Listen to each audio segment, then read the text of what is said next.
사랑하는 하여묵 가족 여러분, 안녕하세요. 김소명 목사입니다. 사순절 26번째 날입니다. 오늘도 변함없이 하루를 여는 아침 묵상을 찾아주셔서 진심으로 감사드립니다. 인생을 살다 보면 길을 잃을 때가 있습니다. 어떻게 해야 할까요? 방법은 간단합니다. 길을 아는 자에게 물어보면 되죠. 우리 주님은 말씀하십니다. 내가 곧 길이요 진리요 생명이니 나로 말미암지 않고는 아버지께로 올 자가 없느니라. 오늘도 하여목과 함께 말씀 묵상하심으로 인생의 길 되시는 주님과 동행하는 귀한 하루 되실 수 있기를 축복합니다.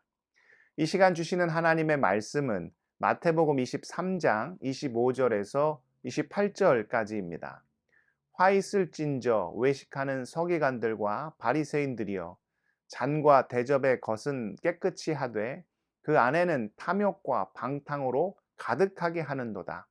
눈먼 바리새인이여, 너는 먼저 안을 깨끗이 하라. 그리하면 겉도 깨끗하리라. 화 있을진저 외식하는 서기관들과 바리새인들이여, 회칠한 무덤 같으니 겉으로는 아름답게 보이나 그 안에는 죽은 사람의 뼈와 모든 더러운 것이 가득하도다. 아멘. 피터 브리겔이라는 16세기 네덜란드 출신의 유명한 화가가 있습니다. 그는 당시 농부들과 보통 사람들의 일상을 사실적으로 묘사하는 일에 탁월한 모습을 보였습니다. 그의 대표적인 작품 중에 맹인이 맹인을 인도하다라는 제목의 그림이 있습니다. 그 그림을 잠깐 살펴보면 그림 뒤쪽에는 교회로 보이는 건물이 있습니다. 그리고 여러 사람들이 줄을 지어 그 앞을 지나가죠. 그런데 그들의 모습이 상당히 위태로워 보입니다. 맨 앞에 있는 사람은 이미 쓰러져 있고 뒤따르는 무리들도 곧 넘어질 듯 보입니다. 왜 이렇게 불안해 보이나? 그들의 모습을 자세히 보면 하나같이 앞을 볼 수 없는 시각 장애인임을 알게 됩니다. 그러니까 작가는 이 그림을 통해 당시 사회를 이끌고 있는 부패한 교회와 종교 지도자들을 비판하고 있는 것이죠. 진리 위에 서 있지도 않고 복음의 빛 아래 거하지도 않는 자들이 지도자의 위치에 있을 때 그 사회가 얼마나 불안하고 또 따르는 이들이 얼마나 불행해질 수 있는지 이 그림이 잘 보여주고 있는 거죠. 예수님은 마태복음 15장에서 장로의 전통을 가지고 종교 지도자들과 논쟁을 하실 때 이런 말씀을 하신 적이 있죠. 마태복음 15장 14절입니다. 그냥 두라. 그들은 맹인이 되어 맹인을 인도하는 자로다. 만일 맹인이 맹인을 인도하면 둘이 다 구덩이에 빠지리라 하시니. 바리새인들과 서기관들을 시각 장애인에 비유하시며 그들이 백성들을 잘못된 길로 인도하고 있다고 강하게 질타하셨지요. 오늘 본문에서도 주님은 종교 지도자들을 강하게 책망하십니다. 다 읽지는 않았지만 마태복음 23장 13절부터 보면 주님은 종교 지도자들을 외식하는 자들, 눈먼 인도자, 회칠한 무덤으로 표현하셨습니다. 저는 아주 어렸을 때 성경에서 외식하는 자들이라는 표현이 왜 나쁜 의미인지 잘 이해하지 못했습니다. 제가 제일 좋아했던 일이 외식하는 일이었거든요. 당시 스테이크 이런 것이 어디 있었습니까? 가장 럭셔리한 외식이라고 하면 시내에 있는 경양식집에 가서 돈가스 먹는 것이 최고였죠. 그런데 그런 날이 1년에 한두 번 올까 말까 했죠. 그래서 어렸을 때 성경에서 외식이라는 표현이 나오면 크림 스프와 함께 먹었던 돈가스가 떠올랐습니다. 그런데 여기서 말하는 외식은 그런 외식이 아니죠. 속은 그렇지 않은데 겉으로만 괜찮은 척, 멋있는 척 하는 것이 외식하는 행위이죠. 회칠한 무덤이라는 표현에서 그 의미가 잘 드러납니다. 회칠했다는 의미는 겉을 하얗게 칠했다는 뜻입니다. 그러나 아무리 겉을 하얗게 칠한다고 한들 무덤 안에는 결국 무엇이 있습니까? 앞서 읽은 27절의 말씀처럼 죽은 사람의 뼈와 모든 더러운 것들만 그 안에 가득 차 있죠. 당시 종교 지도자들의 모습이 그러했다는 것입니다. 저는 이런 구절들을 보면 참 두려운 마음이 듭니다. 이 말씀이 거울이 돼서 내 안에 있는 더럽고 추한 모습이 그대로 비춰지기 때문이죠. 우리는 이런 구절들을 보면서 당시 종교 지도자들 향해 혀를 차며 안타까워할 수 있습니다. 그런데 또한 반드시 깨달아야 할 것이 무엇입니까? 우리 안에 이런 외식하는 자의 모습이 또한 있고 회칠한 무덤과 같은 모습이 있다는 거죠. 그런 주 앞에 온전하지 못한 우리가 세상을 향하여 복음을 외치고 진리를 외치고 구원을 외친다 한들 어제 언급했던 친절한 금자씨의 영화 대사처럼 세상은 우리를 향해 너나 잘하세요 라고 비아냥거릴 수 있다는 거죠. 신앙생활에 있어서 가장 먼저 중요하게 깨달아야 할 것은 다른 것이 아닙니다. 나는 길을 모른다는 것입니다.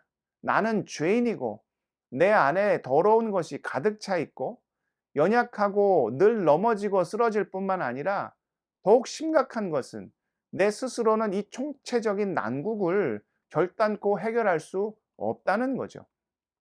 그럼에도 불구하고 길이 있다는 것이죠.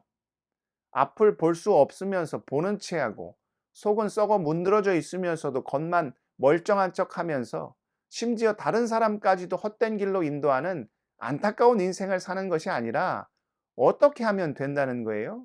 진짜 길을 아시는 분을 의지하면 되죠. 우리 안에 있는 모든 더러움과 추함과 악함을 완전히 해결해 주실 그분을 신뢰하면 된다는 것입니다. 그분이 누구십니까? 우리의 죄를 대신하여 십자가의 고난을 당하시고 부활하셔서 영원한 생명의 소망을 우리 가운데 허락하신 예수 그리스도이시죠. 예전에 우연히 동계 패럴림픽을 본 적이 있습니다. 패럴림픽은 장애우들이 하는 올림픽을 말하죠. 거기에 스키 종목이 있는 거예요. 어떤 사람들이 출전하나 봤더니 시각 장애인들이 참여하는 것이었습니다. 어떻게 시각 장애인들이 스키를 타지 하고 유심히 봤더니 그냥 타는 것이 아니라 누군가의 도움을 받으면서 스키를 타는 것이었습니다. 그러니까 앞을 볼 수 있는 사람과 함께 탔던 것이죠. 그것을 가이딩 스키라고 부릅니다. 저는 그 장면을 보면서 예수님과 저와의 관계를 생각해 보았습니다. 저는 인생의 눈이 어두워 앞을 볼 수 없지만 그래서 늘 불안하고 초조해하고 때로는 이런저런 인생의 돌부리에 걸려 넘어지기도 하지만 우리의 길과 진리와 생명 되시는 주님을 붙잡고 나아가면 이스라엘 백성이 광야에서 불기둥 구름기둥으로 인도하신 하나님께 순종함으로 젖과 꿀이 흐르는 간단한 땅에 이른 것처럼 그 예비하시고 준비하신 복의 땅으로 주님을 의지할 때 능히 나갈 수 있게 된다는 거죠. 우리는 세상을 향하여 담대히 진리를 외쳐야 하는 자들입니다. 그런데 정작 우리 안에 복음이 없다면 늘 말씀에 비추어 우리의 더러움과 추함을 고백하며 그 흘리신 보혈의 피로 씻지 않는다면 당시 종교자들이 받은 비판을 우리 또한 받을 수 있고 그것에서 결코 자유로울 수 없다는 거죠. 성경은 말합니다. 시편 119편 105절입니다. 주의 말씀은 내 발의 등이요 내 길의 빛이니이다. 주님만이 우리의 길 되십니다. 주의 말씀만이 우리 삶의 빛이 되시지요. 늘 주의 말씀을 붙잡고 의지함으로 죄의 길이 아닌 은혜의 길을 걸어가 세상을 향해 담대히 생명과 은혜와 구원의 말씀을 증거하고 선포하는 우리 하여무 가족들 다 되실 수 있기를 축복합니다. 기도하겠습니다. 사랑의 하나님, 오늘 말씀이 거울이 되어 우리의 삶을 비춰봅니다. 아버지, 우리는 외식하는 자들이 아닙니까? 우리는 회칠한 무덤이 아닐런지요. 오 주여, 날마다 말씀 앞에 우리 삶을 세우게 하시고 그 흘리신 보혈의 피로 우리를 깨끗이 씻어 우리의 길 되시고 진리 되신 주님 그 인도하심과 이끄심에 순종하며 나가는 주의 자녀들 다 될 수 있도록, 그래서 이 세상 가운데, 이 어두운 세상 가운데 빛의 복음을, 진리의 복음을 담대히 선포하고 증거하는 귀한 자녀들 다 될 수 있도록 아버지 함께하여 주옵소서. 무엇보다 우리 지체들 가운데 어려움이 있는 것을 봅니다. 아버지, 우리는 힘이 없습니다. 우리는 능력이 없습니다. 그러나 주님, 우리의 모든 것 되시며 누구보다 우리를 사랑하심을 우리가 믿음 안에 고백하오니 아버지여, 주님만을 바라보게 하시고 의지하게 하시고 주 안에서 모든 것 감당하며 주를 찬양하는 귀하고 복된 인생 살아갈 수 있도록 아버지 함께하여 주시옵소서. 모든 말씀 예수 그리스도의 이름으로 간절히 기도드리옵나이다. 아멘.